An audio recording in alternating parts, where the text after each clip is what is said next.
आज मैं आपको एक ऐसे बंदे की कहानी सुनाने वाला हूँ जिसने एक छोटा सा पद पाकर अपने कॉमन सेंस और अपने जज्बे के बदौलत अपने गांव का रूपरेखा बदलकर गांव के लगभग 15% लोगों को करोड़पति बना दिया, जिसके चलते यह गांव और इस बंदे का नाम पूरे देश में मशहूर है। दोस्त, यह कहानी है महाराष्ट्र के अहमदनगर जिले का हिबड़े बाजार नामक एक गाँव का, जो गरीबी और भुखमरी में ग्रस्त था। इस गाँव के लोग बहुत कम पढ़े लिखे थे और हमेशा शराब में लस्त रहते थे, जिसके चलते गांव की स्थिति और भी दयनीय हो गई थी। पर इसी गांव में एक और बंदा था जिसका नाम पोपटराव पवार था, जो उस समय उस गांव में अकेले पोस्ट ग्रेजुएट थे, जिसकी वजह से गांव के युवाओं ने उनसे रिक्वेस्ट किया कि वो सरपंच का चुनाव लड़े। लेकिन पवार को इन सब चीजों में इंटरेस्ट नहीं था। उनके घर वाले चाहते थे कि वो शहर जाकर कोई बड़ी नौकरी करे, लेकिन पवार का सपना था कि वो एक क्रिकेटर बने, क्योंकि वो क्रिकेट काफी अच्छा खेलते थे। घर वालों को भी लगता था कि वो एक ना एक दिन रणजी टूर्नामेंट में तो खेल ही लेंगे, लेकिन किस्मत और समय को कुछ और मंजूर था।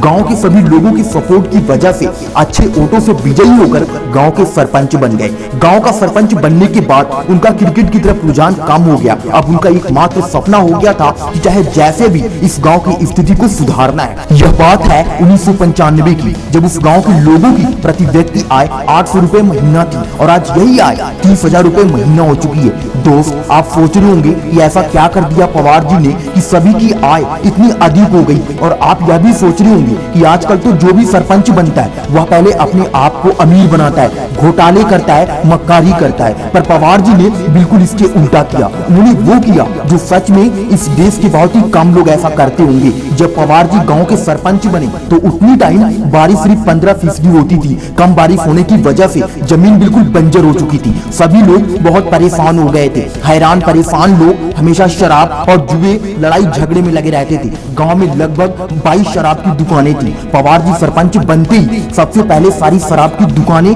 बंद करवा दी, जिसके चलते काफी बवाल भी हुआ। पवार जी को बहुत सी मुश्किलों का सामना भी करना पड़ा, पर उन्होंने हिम्मत नहीं हारी और लोगों को समझाया और उन्हें गांव के ही रेन वाटर हार्वेस्टिंग के काम में लगाया। गांव के लोगों ने बामन मिट्टी के बांध बनाए। बारिश का पानी इकट्ठा करने के लिए 2 बड़े टैंक और 32 पथरीले बांध तथा 9 चौक डैम भी बनाए।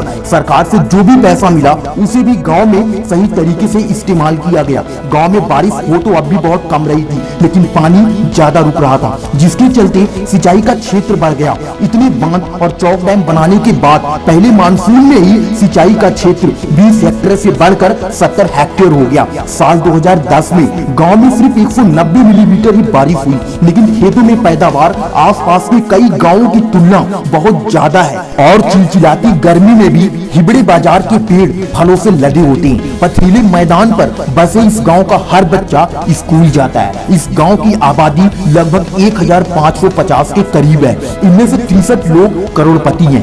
दोस्त, इन सब कामों को करने के लिए पवार जी ने कोई रॉकेट साइंस का इस्तेमाल नहीं किया था, बल्कि एक बेसिक कॉमन सेंस अप्लाई करके लोगों को करोड़पति बनाया। दोस्त, यदि आपके अंदर भी इस देश और समाज के लिए कुछ करने की इच्छा है तो बस आपका इरादा बुलंद होना चाहिए और अपने ऊपर विश्वास होना चाहिए। आप किसी भी क्षेत्र में जाकर अपने देश और समाज की सेवा कर सकते हैं। आशा करता हूँ दोस्त वीडियो पसंद आई होगी। तो फिर मिलते हैं अगली वीडियो में एक नई मोटिवेशन के साथ। तब तक के लिए जय हिंद, वंदे मातरम।